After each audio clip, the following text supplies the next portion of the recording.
Hi, my name is Robert Gold and I'm an attorney with Aegis Professional Services.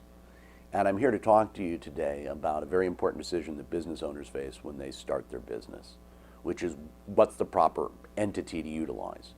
And we're really going to talk about the differences between limited liability companies and S corporations, which are probably the most popular entity choices for people starting small businesses. Because when you start a small business, your choice of entity is an incredibly important decision. It's going to have big impacts on you, your operations, potentially your employees, your investors, and even on how you structure an exit. So it's very important that you get the decision right in the first place. And by way of quick review, you really have three choices of entity when you're starting a business, or most people do. There is what we call a traditional C corporation, and that's all the big publicly traded companies you see, GM, IBM, that type of thing. There's an S corporation, which is just a corporation that filed a piece of paper with the IRS. And then there's limited liability companies, or LLCs. And I represent a lot of entrepreneurs in my practice. And most of them come into my office and say, I want you to form me an LLC. And frequently that is actually the exact right answer for them, but not always. And it's important to understand how you should make that decision. In starting a new business, you may find that utilizing an S corporation is better for you, your investors, and your employees. One quick note, and this is really the last I'm going to talk about C corporations. If you anticipate investing a significant portion of your company's profits back into the business to buy equipment, to expand, you may need to consider utilizing a C Corp, and LLCs and S Corps may not be appropriate. Now, LLCs and S Corps have a number of common characteristics, which is why most people starting a new business utilize one of these two forms. First, they both provide limited liability. That means your potential liability is limited to what you invested in the company, and you're able to protect your other assets. For example, if you own stock in a publicly traded company that goes bankrupt, they don't come after you for any shortfall. It's limited to what you invested in their stock. This protection can be eroded by actions you take, like signing a bank guarantee, things like that. So you have to be careful, but your lawyer will help you guide you through that. The common characteristic that I think is the most attractive to people starting a new business is the ability to avoid double taxation. Let me explain that for a minute. A traditional C corporation pays income taxes on its profits. And when it distributes those profits to its shareholders, they pay income taxes on the dividends. S corporations and LLCs don't pay that corporate level of income tax. You, as an owner, pay tax on your proportionate share of the income, whether it was distributed to you or not, and there's no additional tax when you get a dividend or a distribution. It can add some pretty significant savings, and hence the attractiveness of these forms. Finally, both S Corps and LLCs allow what's called pass-through of losses.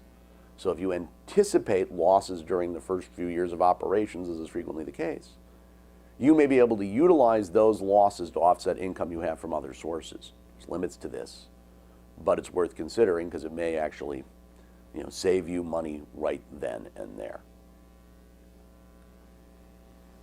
So let's talk about the impact on you as an owner. LLCs have a lot of benefits for owners. First, in a lot of ways, is flexibility. LLCs are very flexible. S corporations are not. There's no restrictions on who can own equity in an LLC or on the number of owners in an LLC.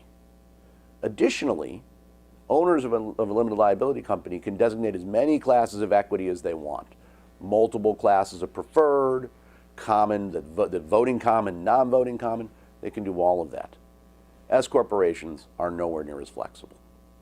S corporations can only have 100 shareholders, and all of those shareholders must be natural persons, i.e. no corporations, who are U.S. citizens or resident aliens, or a certain trust for the benefit of those people. And S corps can only issue one class of stock, common stock. It could be voting or non-voting, but that's it.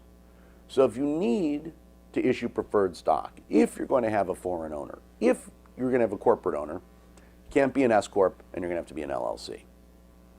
Another advantage that limited liability companies have is that your basis in your equity is increased by your proportionate share of the company's debt. That sounds like a mouthful, but the key takeaway is it may allow you to deduct more of those losses we talked about earlier. Doesn't happen in an S Corp. Another big advantage to LLCs is certainty of tax status. As I mentioned before, S corporations have all these restrictions. If you admit too many shareholders or admit a foreign shareholder or sell stock to a corporation, your S status ceases immediately and you're subject to double taxation. Typically, people find out about this mistake after the fact, a couple of years, when they get hit with a big tax bill from the Internal Revenue Service. If being certain of your tax status is very important to you, if you're worried about this, then an LLC may be a preferable choice for you because there's no way for the LLC to lose that status inadvertently as you can with an S Corp. Finally, LLCs can be easier to form in a tax-efficient way sometimes than S corporations. This is to deal mostly with contributions of appreciated property, stock, real estate, whatever. So if that's part of your game plan, you might want to seriously think about utilizing a limited liability company. So having said all that, S corporations also have some advantages that may drive you to make that decision. One of them is simplicity. I talked about the flexibility that an LLC provides, which is great. But flexibility frequently means complexity, and complexity means cost. So if you don't need the flexibility of an LLC, you're not going to have foreign owners. You're not going to need multiple classes of equity. You're not going to have corporate ownership. Then you ought to seriously consider utilizing an S corporation. Another big advantage to S corporations is equity compensation. S corporations can utilize traditional stock options and incentive stock options. And while you can sort of do it with an LLC, it's more complicated and more costly. So if stock options and ISOs are an important part of your compensation plan for your employees, say you're starting a high-tech company and you need to give stock options, et cetera, to your employees, you ought to seriously consider using an S Corp. And related to that, there's potential advantages in regard to the taxability of fringe benefits from using an S corporation. Not all S corporation owners will have to include fringe benefits in their taxable income. Most will, but not all. Anyone who owns more than 2% of an S corp has to, but anyone who owns less doesn't. Any owner of an LLC has to include the value of fringe benefits they receive in their income. Tie this back to the equity compensation thing, because most founders of a business are going to have more than 2%, but what you give to your employees may be less than 2%. And you're giving them equity to incentivize them and keep them on board and make them happy, and rewarding them for good work. And if the reward for good work increases their tax liability for their fringe benefits that they weren't paying taxes on before, you may undermine the whole reason for the program. So you need to think about this in making your decision. And if this is going to be an issue, S Corp may be preferable to you. But I think the biggest advantage an S corporation can provide to a founder over a limited liability company, and this would apply to actually any equity holder who's active in the business, involves self-employment taxes.